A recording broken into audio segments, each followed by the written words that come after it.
Welcome back, kids. Today we will learn how to trace uppercase and lowercase letters. Let's start with uppercase letter K.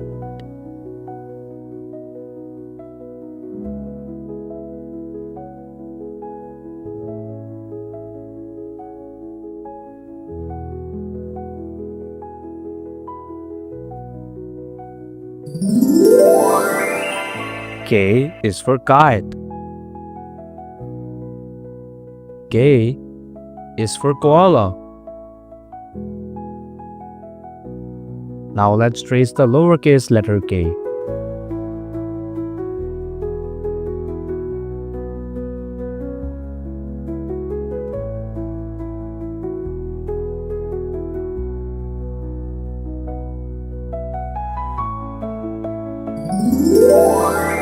K is for night. Next we have the uppercase letter L.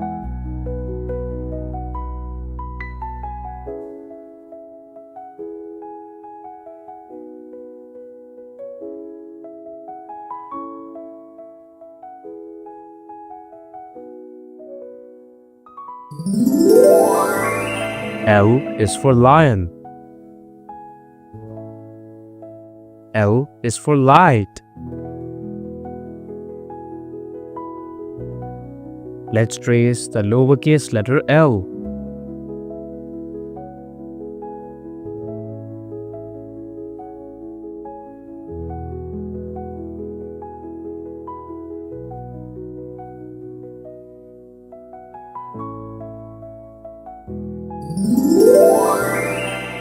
L is for lamp.